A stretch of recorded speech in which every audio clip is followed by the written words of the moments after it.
Olá, queridos alunos e queridas alunas, sejam bem-vindos à nossa aula de Sociologia. Eu sou o professor Manuel e hoje nós estudaremos na aula 1 o que é Sociologia e na aula 2, dividida em 4 partes, em 4 vídeos, os pensadores clássicos da Sociologia. Vamos lá? Aula 1. O que é Sociologia? Sociologia significa o estudo da sociedade. E o que é sociedade? É o conjunto de indivíduos que vivem em grupos organizados, estabelecendo leis e normas em comum para todos. Nós que vivemos em grupo, que vivemos em sociedade, obedecendo a leis e a normas, seguindo comportamentos padrões, nós sim vivemos em sociedade, porque nós somos seres sociais e não somos ilhas. Surgimento da sociologia. Sociologia surgiu como um estudo das relações entre indivíduos em uma sociedade ou grupo social. Para a construção do surgimento da sociologia, destaco Augusto Comte, foi o primeiro a utilizar o termo sociologia enquanto ciência que estuda a sociedade, e Émile Durkheim, que é a sociologia, com ele viria a ser ciência ou disciplina científica. No contexto histórico do surgimento da sociologia, dois momentos importantes que nós não podemos esquecer. É a Revolução Francesa, em 1789, e a Revolução Industrial, aí iniciada no século XVIII, mas começando a se movimentar fortemente no século XIX. Contexto histórico. Vamos ver algumas características nos séculos, a partir do século XV. No século XV, a Idade Moderna, a transição do feudalismo para o capitalismo é a característica marcante do século XV, juntamente com o Estado moderno, o absolutismo monárquico, que dominava a justiça, forças armadas e administração pública. Uma das características da Idade Moderna aqui, é basicamente as grandes navegações e a ampliação do comércio ultramarino. Grandes nações como Portugal, Espanha e Inglaterra começavam a fazer comércio, principalmente comércio escravo, com a África, com a América e com a Ásia. Está entendido por aqui? Então vamos seguir.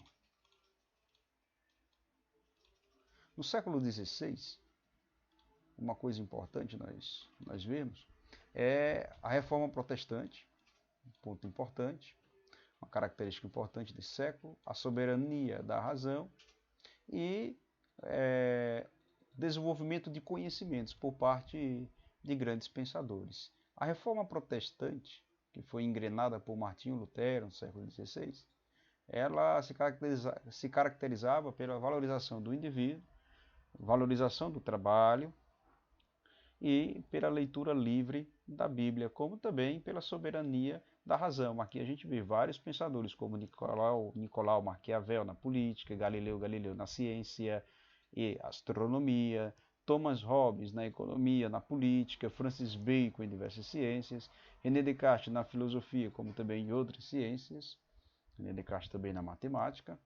Eles começaram a valorizar mais a razão, inaugurando um tempo chamado de antropocêntrico, o homem como a medida de todas as coisas. E esse homem é um indivíduo livre, é um indivíduo não submetido a nenhuma autoridade divina, que não está submetido a nenhuma crendice popular. É o homem que usa a razão. No século XVII, temos como grande característica aqui a burguesia. A burguesia é uma classe social poderosa.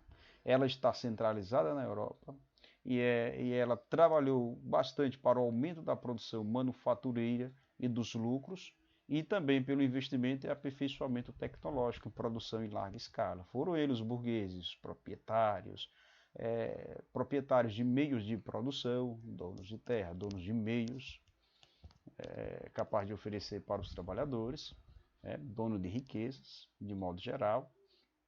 Eles foram importantíssimos aqui e eles estavam crescendo fortemente e querendo se libertar aquele modo de produção feudalista, e instituindo um modo de produção que o que hoje nós vivenciamos é o modo de produção capitalista.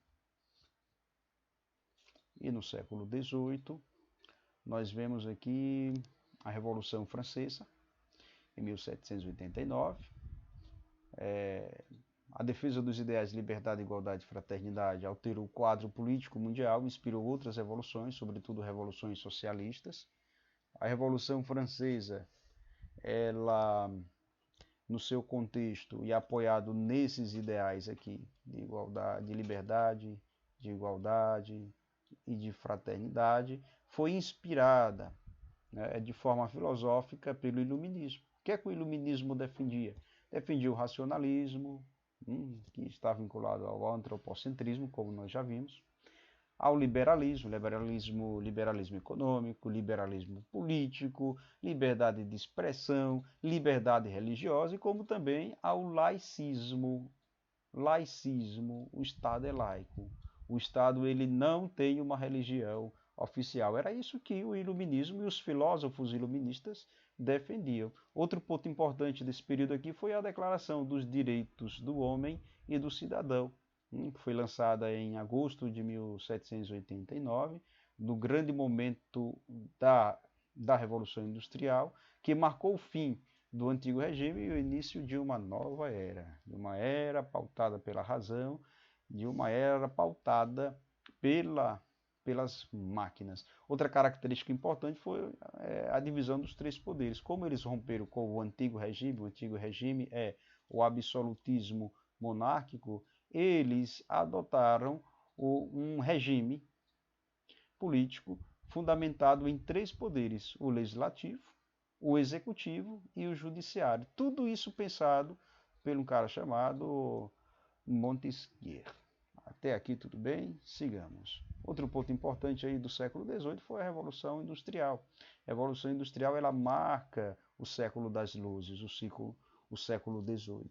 Começou na Inglaterra, no Reino Unido, depois se espalhou pela Europa Ocidental, tendo uma grande participação da França, e posteriormente ela foi para os Estados Unidos. Quais são as características da Revolução Industrial?